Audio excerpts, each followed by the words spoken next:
Bienvenidas y bienvenidos a La Germinadora, el podcast donde echamos raíces en lo común para construir otros modos de habitar.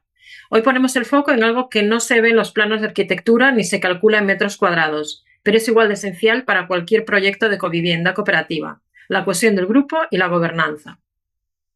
Hola, bienvenidas y bienvenidos. Y aquí estamos, me presento. Yo soy Mireia Parera de la cooperativa Fila la Bulla de Cataluña y nosotras acompañamos a proyectos de covivienda en la fase de autopromoción y también de convivencia. Y yo soy Mariola Mourelo, de 50 Pes Consultoras y parte de Agrelar Consultora en Galicia y también parte de La Germinadora. Y nos dedicamos, somos un equipo técnico que se está conformando desde hace año y medio para acompañar procesos de vivienda colaborativa aquí en Galicia. Fantástico. Entonces, ¿por dónde empezamos? ¿Qué te parece si empezamos un poco como por los retos del principio, ¿no? De estos grupos que empiezan? Compartir un poco tu experiencia. Sí, nosotras, llevamos, como estaba diciendo, un año y medio así acompañando vivienda colaborativa. Y la verdad, lo que estamos viendo, pues hay algunos grupos que ya llevan entre 8 y 10 años, ya han cambiado varias veces de personas dentro del grupo y ahora algunos de ellos ya están empezando a consolidarse, ¿no? Entonces, quizás, así como los retos iniciales, yo diría que es encontrar gente, ¿no? Como gente afín que quiera empezar a iniciar y soñar ese proyecto en común. Y después, en nuestro caso de Galicia también hay un factor que es el factor de que no hay muchos proyectos, no hay experiencias previas, ¿no? Entonces sí que nos miramos mucho en experiencias en otras partes del Estado, especialmente Cataluña. Por eso también nos ayuda a ser parte de La Germinadora, donde está Perviure y están compañeros de CAIS de Andalucía, porque podemos tomar referencias también de los pasos que ellos han dado a lo largo del tiempo. Entonces, yo diría que el principio es como aquí por lo menos un abismo de cómo se hace esto, ¿no? Quiero hacer esto, que existe esa posibilidad, conocer referencias y después ver cómo lo podemos hacer también en este contexto específico donde puedan desarrollarse los proyectos de vivienda colaborativa. No sé cómo es vuestra experiencia en Cataluña, que lleváis ya mucho más tiempo. Ya, sí, estaba pensando, es verdad que aquí hay ya hay como más camino hecho y ha sido también algo como muy exponencial, ¿no? Que en poco tiempo también hay muchas experiencias y aún así sigo siendo la primera vez, ¿no? Para todas las personas que se embarcan en esta aventura. Y estaba pensando en los retos que es para los grupos en relación, por ejemplo, a la gobernanza, ¿no? Como algo importante, ¿no? Que nosotras como facilitadoras decimos, ¿no? Es la importancia de cuidar las estructuras, ¿no? Y como sobre todo ser consciente de qué tipo de estructura es más apropiada en cada momento, ¿no? Y a veces en los inicios, ¿no? Se generan procesos como no muy definidos o no muy claros en torno a cómo funcionamos, ¿no? Y sobre todo, cuál es la mejor manera de funcionar en este momento, ¿no? Entonces, no sé si igual podemos decir algo más sobre este tema. No sé, te dejo la palabra y luego también sigo yo. Sí, yo estaba escuchándote porque creo que a nivel de lo que hacemos nosotras, facilitación de grupos en diferentes contextos, no solo vivienda colaborativa, es lo mismo, eso que estabas hablando, ¿no? De primero qué hacemos, cómo lo hacemos y cómo nos organizamos, ¿no? Porque este grupo de personas, al principio es como más intuitivo, ¿no? Yo siempre me llama la atención los grupos que me dicen, no, pero Mariola, eso es sentido común, ¿no? Y digo, sí es sentido común, ¿no? Y evidentemente esta es la base, ¿no? Pero sí que a medida que se van avanzando los proyectos, se van complejizando, empieza a entrar gente más diversa y se quieren hacer más acciones, ¿no? Ya no es solo nos reunimos para hablar de algo a un nivel más superficial o más inicial, sino ya queremos dar más pasos, queremos empezar a materializarlo. Toda esa estructura organizativa, se va necesitando complejizar, ¿no? Necesita acompañar el propio proceso del grupo. Por eso es verdad que la estructura organizativa es importante, pero también como que a lo mejor va variando a lo largo del tiempo, que un poco las tenemos que construir en base a las necesidades del grupo en los diferentes momentos que va pasando. Y ahí yo creo que sí que, bueno, pues necesita una formación, ver cómo lo hacen en otros espacios, cuál es el proceso, pero yo, sobre todo, a lo mejor un poco, no sé si también lo ves tú, como un poco de toma de conciencia del propio grupo, de nos necesitamos organizar, ¿no? Y ya no nos vale, pues, un día X a la semana, porque a lo mejor los horarios son diferentes o las necesidades son diferentes, no sé. Ya, a mí me hace pensar en que, o sea, que todo el tema de la gobernanza está como muy ligado a las relaciones de poder, ¿no? Sí. A las relaciones de poder formales e informales, ¿no? Una estructura de algún modo define unas relaciones de poder más formales, a priori, ¿no? Porque tú estructuras y defines cómo vas a tomar las decisiones, en qué espacios, con qué método, ¿no? Cuál es el poder que tenemos cada persona, ¿no? Pero en paralelo también siempre existe una estructura de poder informal, ¿no? Que está operando y que tiene que ver con las personas que tienen más experiencia en determinados ámbitos, la capacidad que tú tienes de moverte en grupo, ¿no? De comunicarte, de poder compartir tu opinión, de poder poner límites, ¿no? De poder lidiar con conflictos, la trayectoria que tienes previa, ¿no? En grupos y en colectivo, la antigüedad, ¿no? Como son factores que definen todas estas dinámicas, ¿no? Entonces, por eso, cuando hablamos de estructura o de gobernanza o de organización interna, es como tan importante ser conscientes de cómo funcionamos y cómo queremos funcionar, porque ahí va a estar operando estas dinámicas de poder, ¿no? Y es en estas dinámicas de poder donde, si somos más conscientes, podemos facilitar que todas las personas se sientan más parte del grupo, ¿no? Y que puedas usar pues los privilegios o la seguridad o la confianza que tú notas en este grupo para el bien común, ¿no? Pero esto es un reto, ¿no? Porque, como decíamos, ¿no? Como parte de esas dinámicas en realidad son bastante invisibles, ¿no? Y las notas, tú notas que no todo el mundo participa igual, que no todo el mundo siente la misma confianza para decir lo que piensa, etcétera, pero cuesta, ¿no? Como poder poner eso encima de la mesa, poder saber cómo jugar esas cartas, ¿no? Entonces sí, pensaba que esto es como algo bastante importante que ya está desde los principios, ¿no? Y que ya está jugando un papel.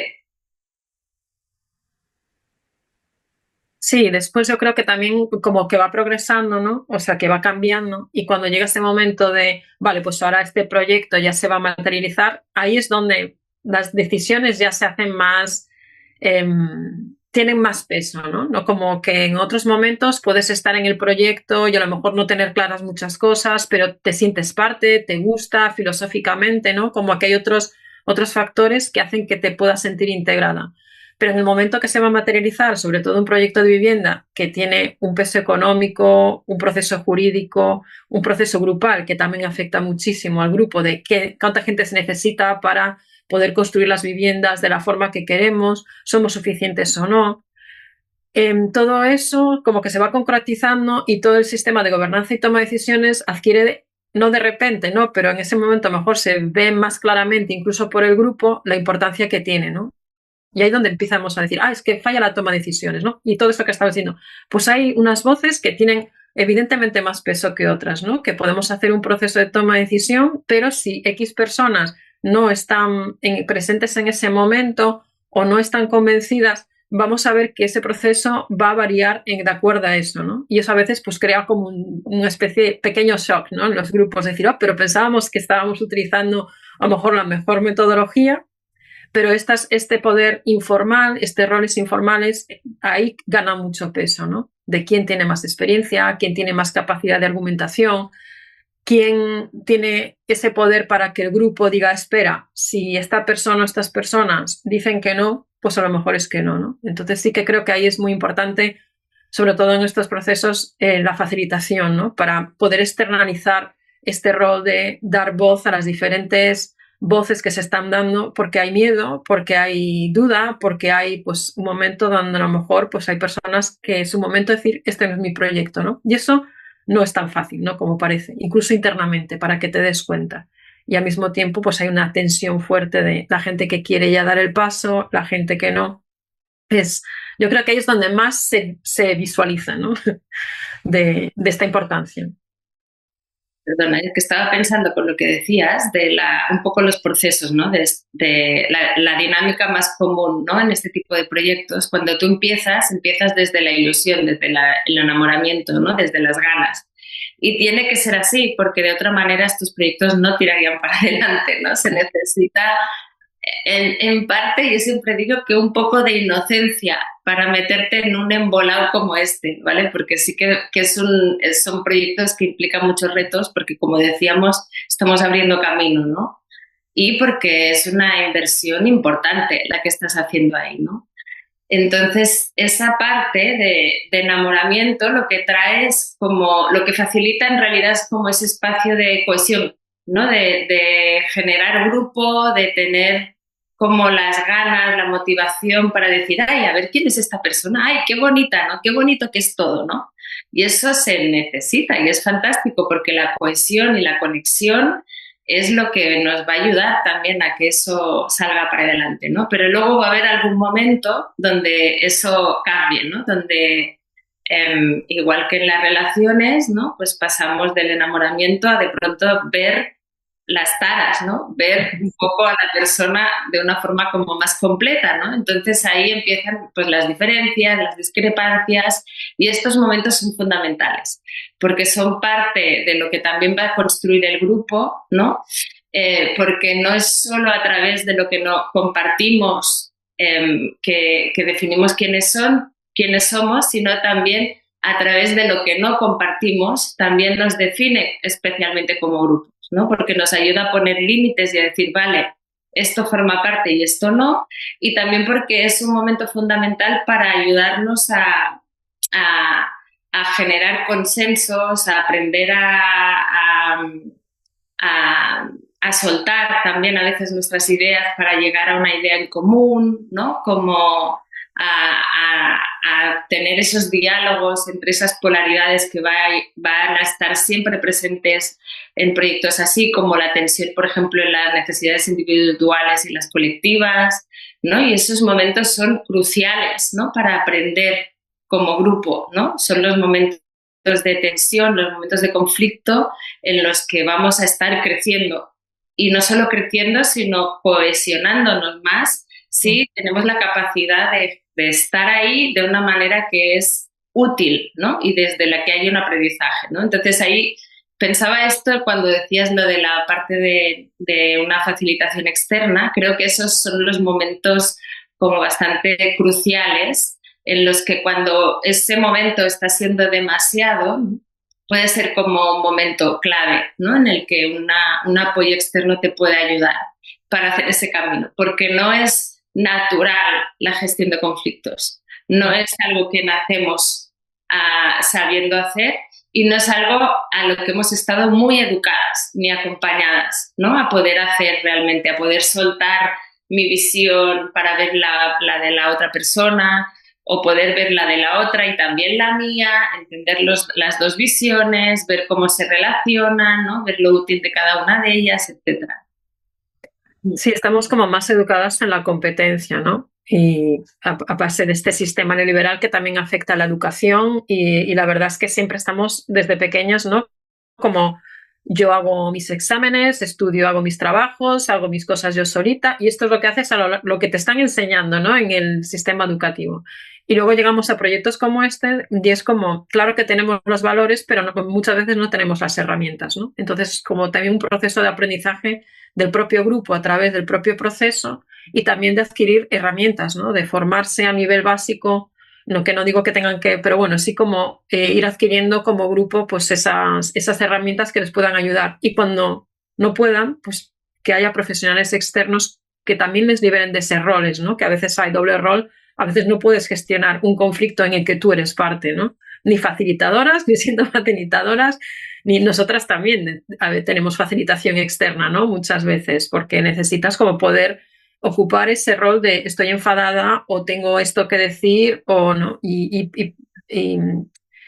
y ocuparlo con plenitud. Entonces necesitas como otras personas que te faciliten poder explayar esa voz y que te ayuden también a poder escuchar otras voces que a lo mejor te está costando escuchar y ver. Creo que es como, yo creo que ahí es donde se ve, ¿no?, nuestro papel dentro de estos equipos técnicos, que a veces es, lo comentamos varias veces, ¿no?, que a veces como la parte urbanística, jurídica, económica, como se ve con más claridad desde el inicio.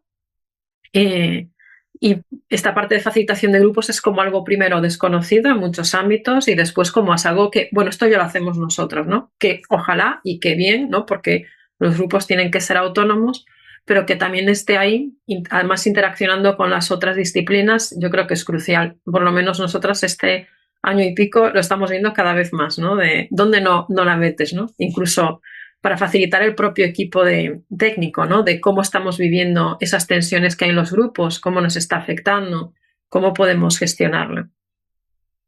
Sí, yo creo que en lo que estamos diciendo y pensando también como ligando esto con el tema de la gobernanza, ¿no? Y como hemos hablado de las estructuras, pero también hay algo que, ¿no?, que estos proyectos definen a través del reglamento de régimen interno. ¿Cómo Sí, se el llama? reglamento de régimen interno, sí. Tal cual. Sí.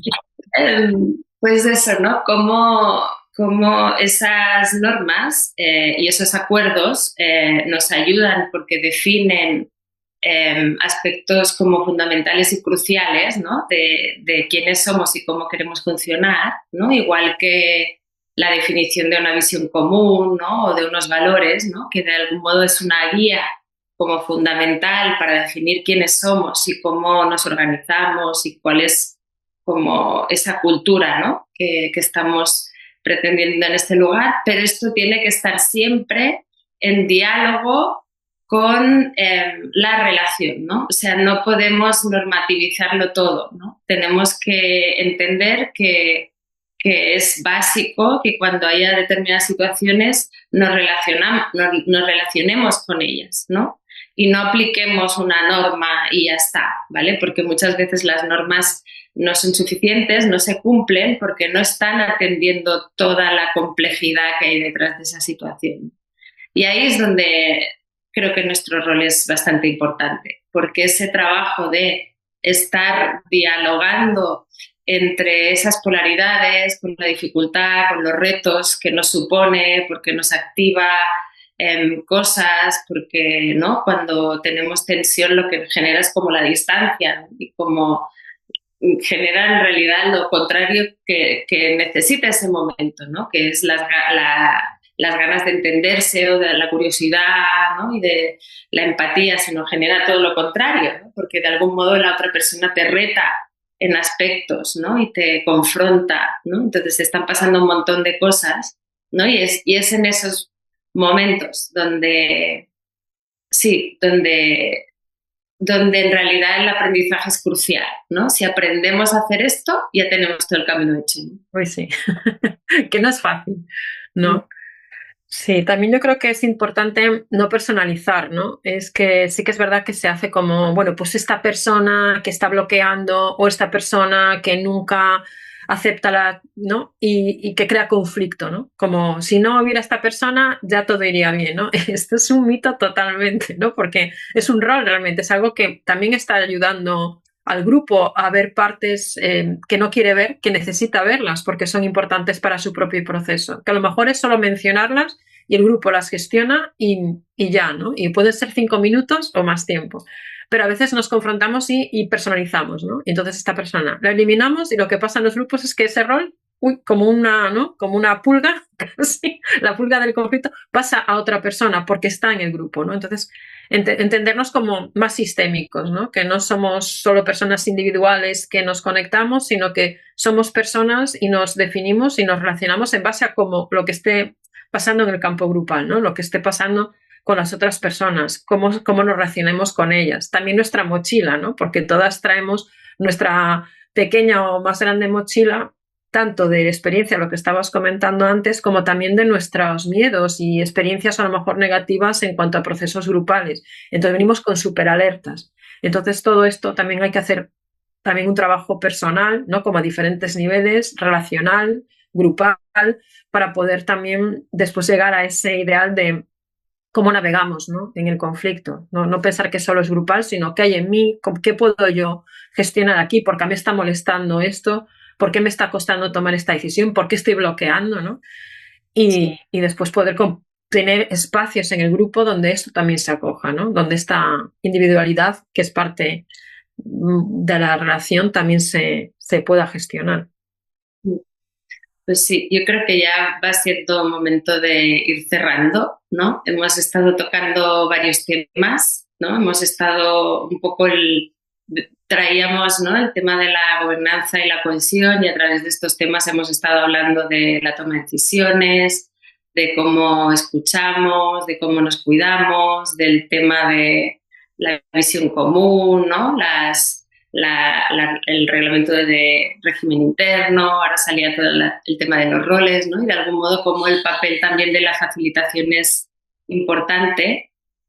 Y sí, creo que sí, no sé, muchas gracias. Es súper rico siempre hablar y compartir estos temas, ¿no?, con colegas de profesión, ¿no?, y ver que compartimos, ¿no?, al final los mismos retos, las mismas realidades, ¿no?, en distintos territorios, y también con diferencias, ¿no?, como decías, de experiencias, ¿no?, porque ahí igual tenéis menos. No sé si quieres decir algo para cerrar. Bueno, nada, también que a mí me encanta, ya sabes que podemos estar horas hablando de estos temas, no hay muchas oportunidades, entonces se aprovechan. Pero bueno, me quedo con un poco pues esto, que la cohesión grupal y la gobernanza realmente se debe entender no como corsé, sino como vías flexibles para poder conseguir nuestros sueños, ¿no? Que nuestros sueños se hagan realidad, que sea como impulsores para eso, ¿no? Y eso, pues sí, hay como que ver un poco lo que comentabas, que el reglamento de régimen interno, todo esto son herramientas, pero son herramientas que nosotros podemos adaptar a nuestros ritmos y a los momentos diferentes que vayan sucediendo a lo largo del proceso. Muy bien, pues gracias por escucharnos, y nos escuchamos en el próximo vídeo podcast de La Germinadora.